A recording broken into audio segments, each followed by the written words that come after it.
Callia was the picture-perfect bride the world adored, glowing, elegant, and madly in love.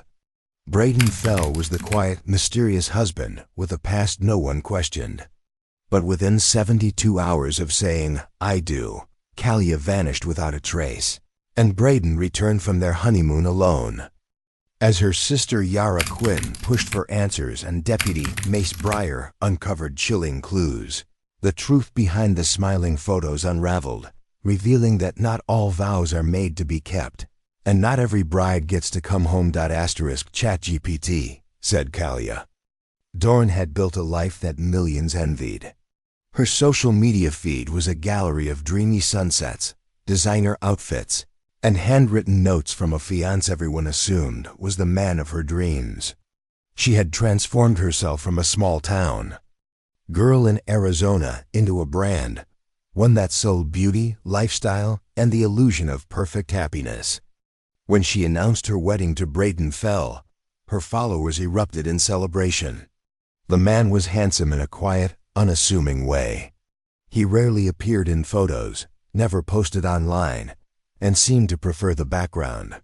But to many, that made the relationship even more romantic. She was the light. He was her anchor. The wedding took place in a sleepy coastal town in Oregon, surrounded by tall evergreens and foggy cliffs. It was curated for social media perfection. A drone captured the bride's entrance, while guests were asked to leave their phones behind. There were whispers among some guests that Braden seemed distant, maybe even uncomfortable, but most chalked it up to nerves. Callia looked radiant, all smiles and soft curls, floating down the aisle in a lace-trimmed gown that was sponsored by a luxury bridal brand. Her vows were poetic and emotional. Braden's were short, almost rehearsed. Still, by sunset, they were husband and wife, and the internet celebrated alongside them. After the reception, the couple left in a sleek white Tesla, waving to guests as sparklers lit up the gravel driveway. Their honeymoon destination was a private Airbnb cabin nestled beside a forested lake, about 40 minutes from town. It was meant to be a digital detox, no cameras, no posting, just 3 quiet days away from the noise. Callia had promised her fans a post-honeymoon reveal when they returned. It was the last post she would ever make. Over the next 72 hours, no one heard from her. That wasn't immediately alarming. She had told her assistant she'd be off-grid. But as the 3rd day passed, concern began to grow. Her sister, Yara Quinn, noticed Callia hadn't responded to any texts, not even a quick heart emoji. The silence was unusual. On the 4th morning, Braden appeared back in town alone. Calmly walking into the local sheriff's office to report his wife missing, he told deputies that Callia had gone for a hike around noon on the 2nd day and never came back. He claimed he waited hours before looking for her, thinking she might have just wanted space. When night fell and she hadn't returned, he said he panicked, but decided to search for her himself. According to his statement, he combed the woods, used the car to drive the road loops, and even left the cabin unlocked in case she came back while he was gone.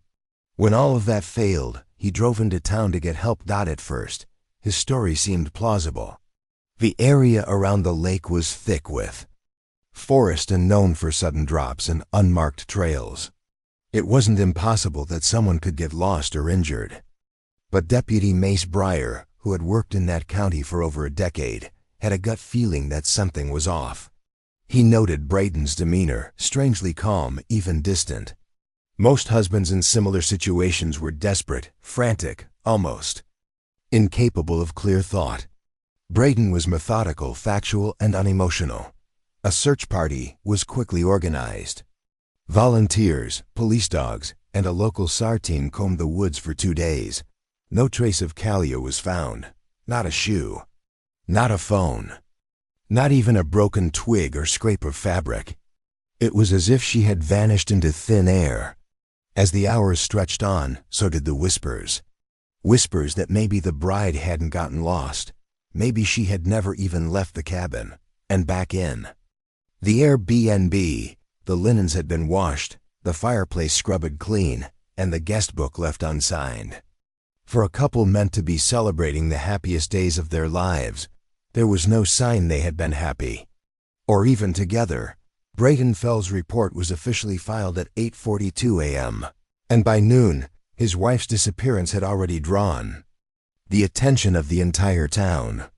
Missing persons cases were rare in that quiet Oregon community, especially involving someone so high profile. Callia Dorn wasn't just another name. She was a face recognized across platforms, her wedding recently trending across multiple social media sites. The news of her vanishing spread like wildfire, with bloggers and followers flooding the sheriff's department with messages of concern, theories, and rumors. Deputy Mace Breyer kept his focus on facts. His first step was examining the Airbnb cabin where the couple had been staying. Tucked deep within a pine forest and overlooking a fog-covered lake, the cabin seemed untouched at first glance. Everything was neat, too neat. The kitchen counters had been wiped down, beds made tightly, and laundry baskets empty. A freshly burned candle lingered in the air, vanilla and sandalwood mixing with the forest breeze. The fireplace was clean. No ash or residue, which struck Breyer as strange for a cold lakeside cabin in early spring. Braden insisted Callia had been in good spirits the day she went missing. He described her as happy, excited for their future. He said she had stepped out with a light jacket, headphones, and a small water bottle to explore the area. But when asked which trail she had taken, he couldn't recall. When asked which shoes she wore, he hesitated. His answers grew thinner the more detailed the questions became.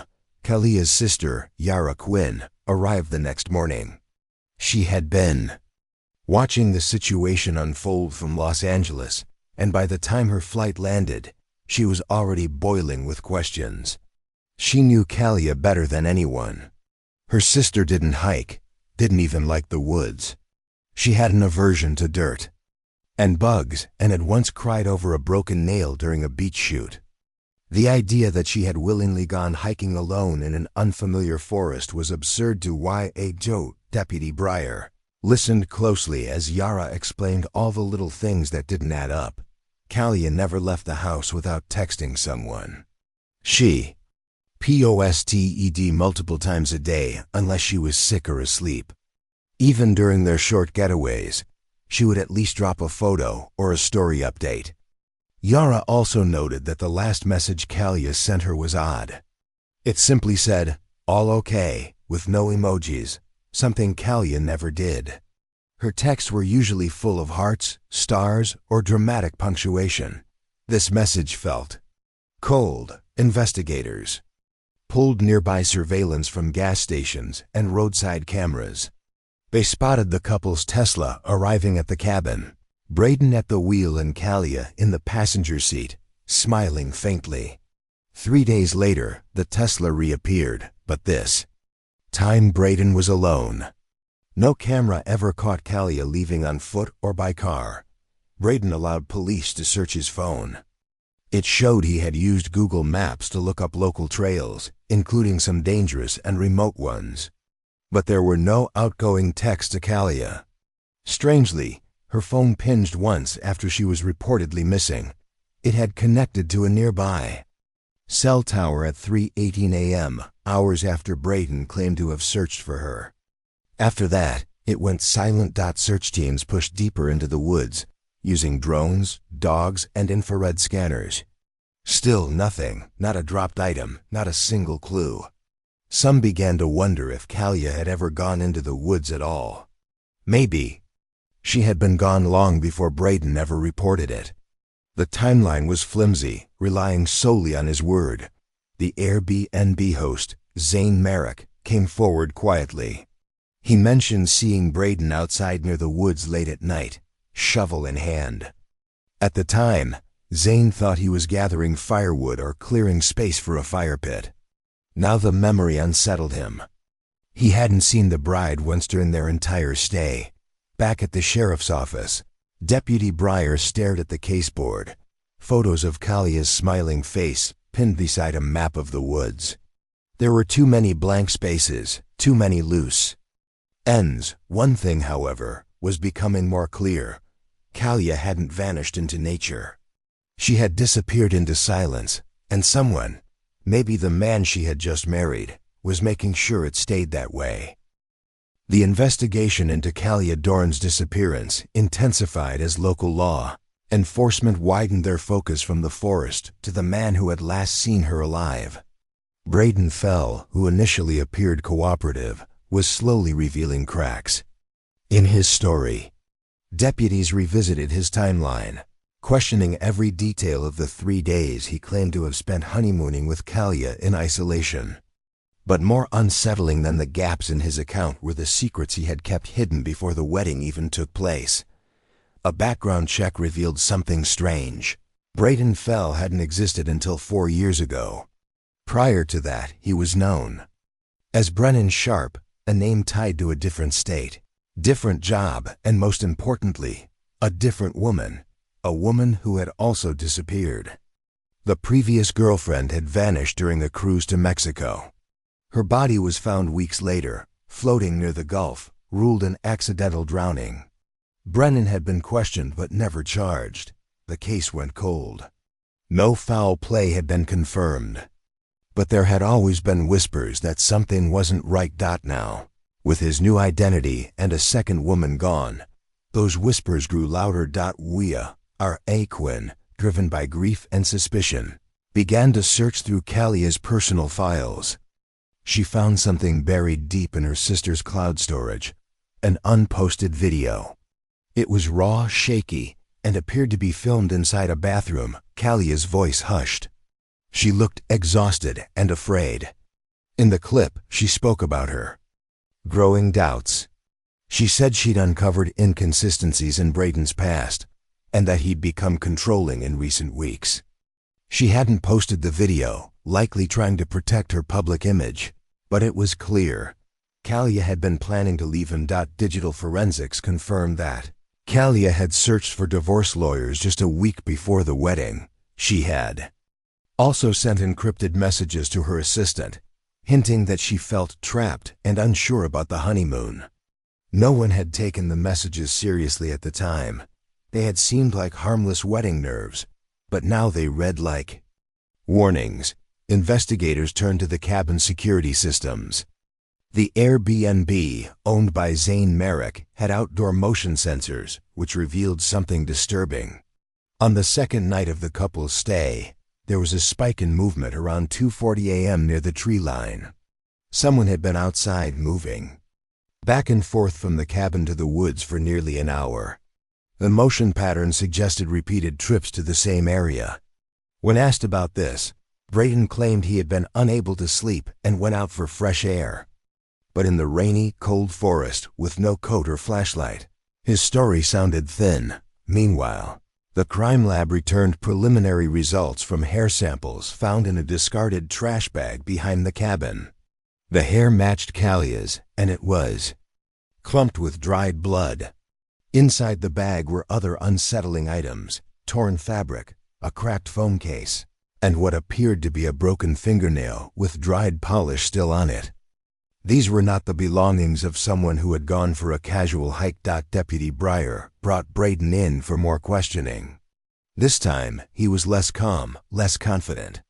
He asked if he needed a lawyer. He asked how much longer they planned to harass him. He refused to take another polygraph. His behavior was shifting from helpful to defensive. The public began to turn as well.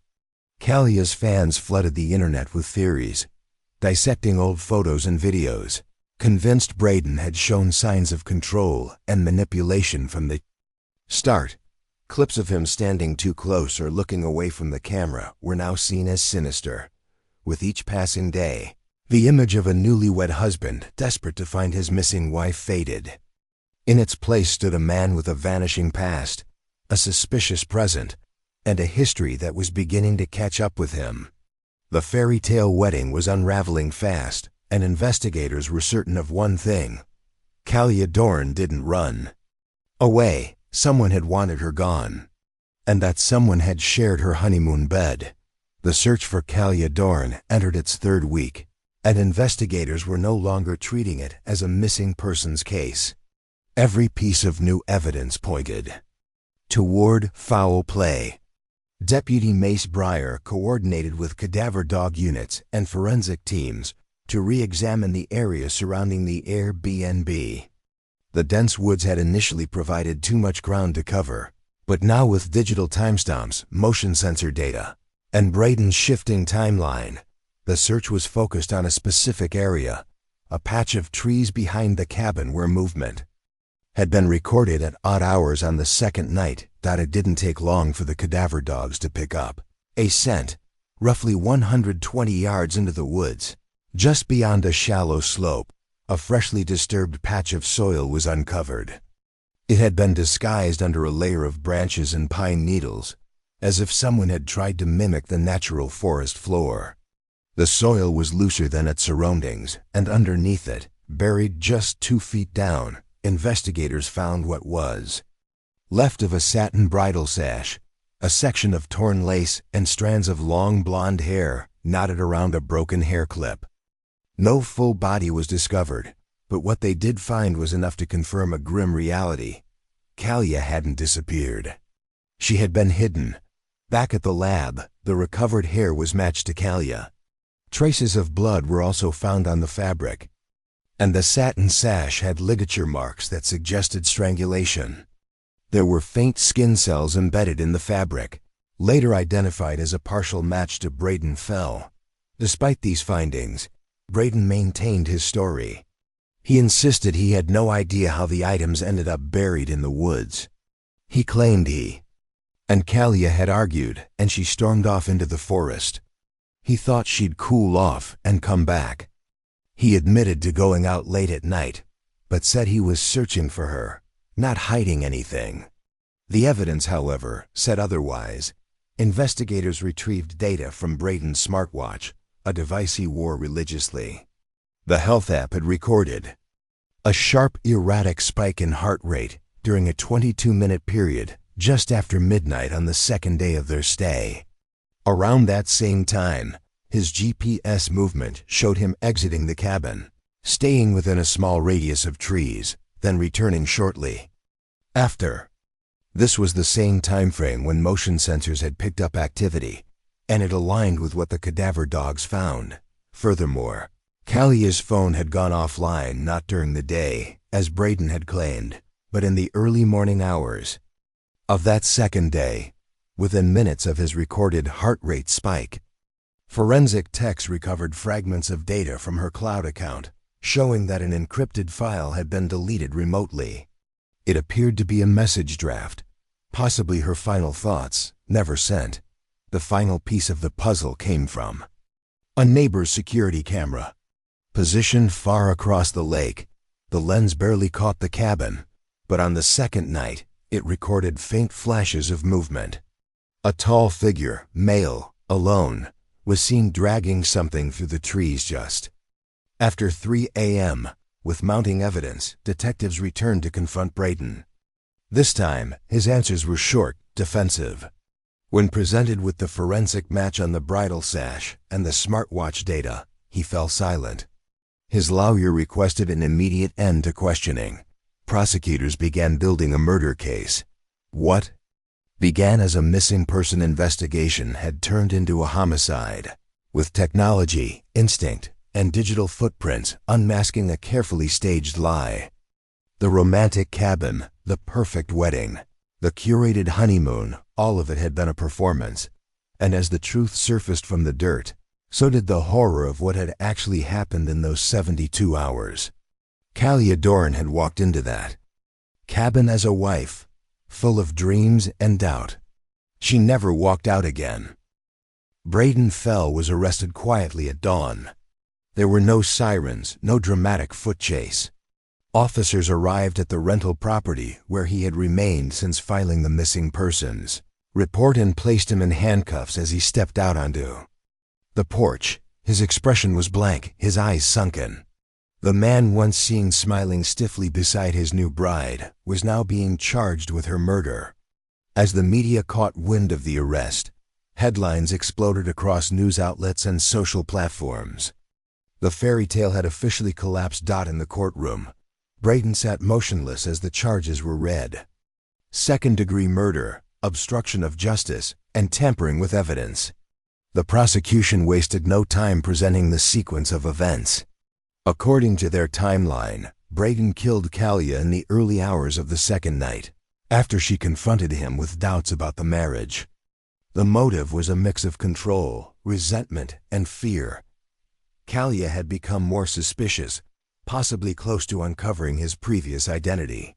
He had changed his name after the death of his former girlfriend, and Callia's sudden questions had pushed him into panic. The prosecution revealed digital evidence that painted a chilling picture. Braden had begun researching how to erase data from iCloud accounts and how to destroy evidence undetected. These searches were made from a separate device found in his luggage. Even more damning were the smart home records. The Airbnb's internal systems had logged several door entries and exits during the early hours, contradicting Braden's claim that he was asleep. He had taken multiple short trips into the woods, precisely matching the time the cadaver dogs had detected a scent and where the burial site was discovered. During the trial, Yara Quinn provided a statement. Her voice shook, but her words were steady. She described her sister's growing unease before the wedding and how Callia had been pressured to keep up the image of a happy relationship. She spoke of the private video Callia had recorded, her warnings buried in silence until it was too late. The courtroom was silent as the footage was played. In it, Callia looked over her shoulder while whispering that Braden had become someone she no longer recognized. The defense argued that Callia's death had not been intentional. They claimed it was an accident during an argument, that Braden panicked and made poor choices out of fear. But the jury was not convinced. The burial, the cleanup, the deleted files, they didn't point to panic, they pointed to planning. The moment Callia became a threat to Braden's carefully constructed life, she became disposable. The verdict came swiftly. Guilty on all counts.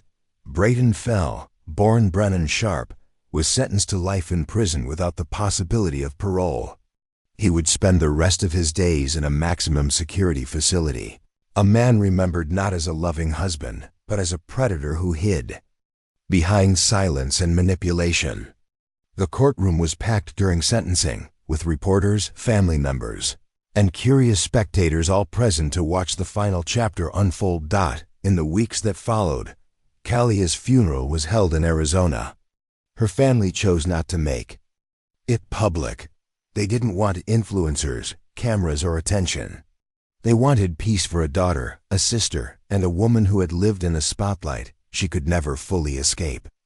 Yara later started a foundation in Callia's name, dedicated to protecting women in toxic relationships, especially those masked by social media perfection.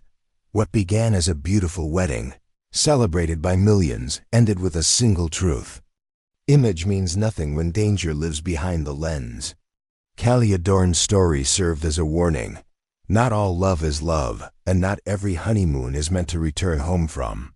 Her final days, wrapped in silence and fear, will never be forgotten.